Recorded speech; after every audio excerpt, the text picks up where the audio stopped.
Alright everyone, we have a new Project Veritas release. This is something that certainly won't be talked about at the presidential debates in 2 days. I can't imagine Chris Wallace considering this relevant and bringing it up, but there is now evidence of systemic fraud going on in the Minnesota election for the general, specifically in Ilhan Omar's area. Who would have thought that that could ever be a possibility? Now keep in mind, and I've repeated this many times, in past elections, typically the general has actually been fair, because if you've got two people that are both controlled by the same corporate oligarchs, you don't really care which one wins.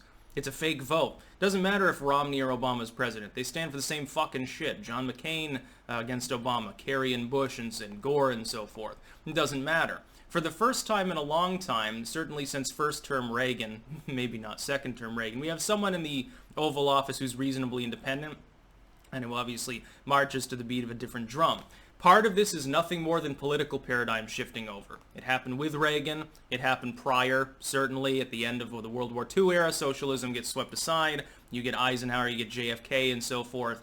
You've had multiple political paradigms throughout the nation's history. These things can happen quickly, or they can drag on for almost an entire generation. This one remains to be seen, but we're now in the Trump paradigm. So it's not surprising that this time you actually have significant fraud in the general election. Minnesota was close in 2016. According to polling, it will be closer this time. It's anyone's guess which way the state goes. It could be a pickup for Trump, because of course he lost it by having like a couple tens of thousands of votes before. It could remain blue. Biden could win it, with or without any fraud, by the way, we're not sure.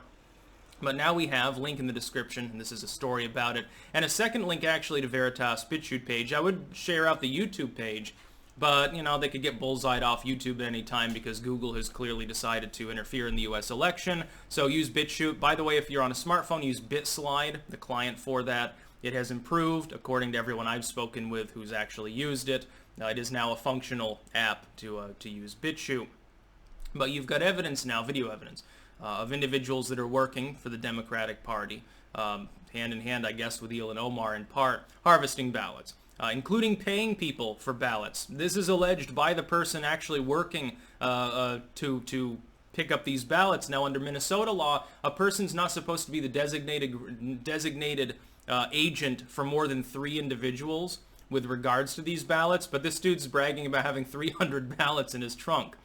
That's significant. And then claiming that that's part of a network of hundreds of individuals doing this. If that is indeed the case, you could flip 50, 60,000 votes maybe. That's enough to flip the general election.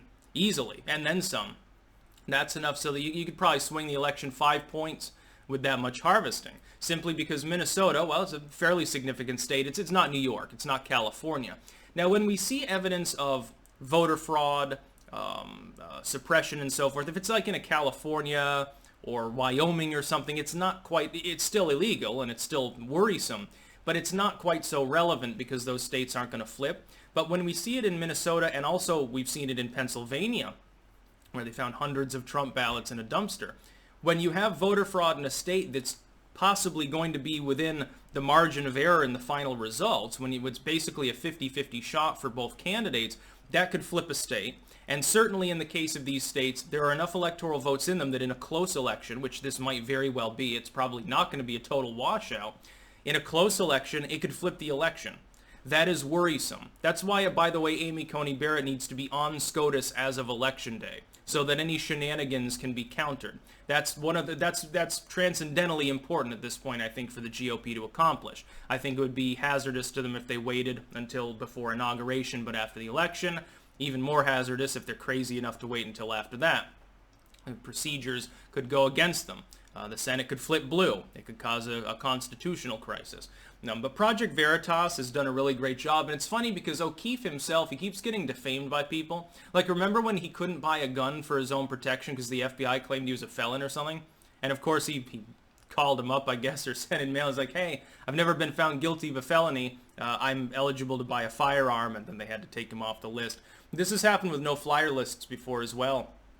For a while, people couldn't even appeal the decision because there was no way to actually list a grievance against them. And so you could be prevented from traveling or defending yourself in blatant violation of the Second and Fourth Amendments, especially, possibly the First and arguably the 10th as well, without any due process, violating several other amendments in the process. It was the most unconstitutional thing we've had recently. I would say red flag laws definitely violate the Constitution as well, but Trump unfortunately disagrees. I think he's crazy for doing so. About the only anti-gun position he has, thankfully. Bump stocks don't really count. Technically, in a roundabout way, it does violate the NFA, although that should itself be gone as well. Veritas has done a really great job. In the last election, they had several fairly important releases, showing systemic corruption, collusion between the legacy media and the Hillary camp, various things that were going on that shouldn't, organization between PACs and the campaign through middlemen. That was proven. And in fact, I think that, was it Creamer there? The Democrats canned him the next day. Without any further ado, if he did nothing wrong, why did they can him in his organization? They would just switch to a different middleman. Of course, they're not going to stop communicating with super PACs in violation of federal law. But this breaks the law. Absolutely. You're not supposed to be ballot harvesting. And people have warned about this, that in some of these states, because there's a reason to harvest ballots, it will happen. And in some of these states and regions, you have AGs that aren't going to prosecute or even look into it because they're controlled by the same political movements. You've got police, you've got machine politics in many U.S. cities and in some U.S. states at this point. You have machine politics. It's not really a representative system of government at this point because it's so corrupt.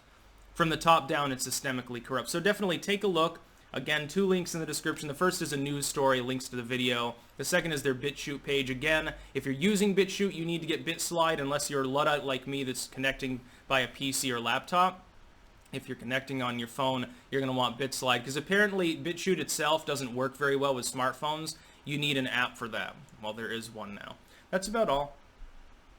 Peace out.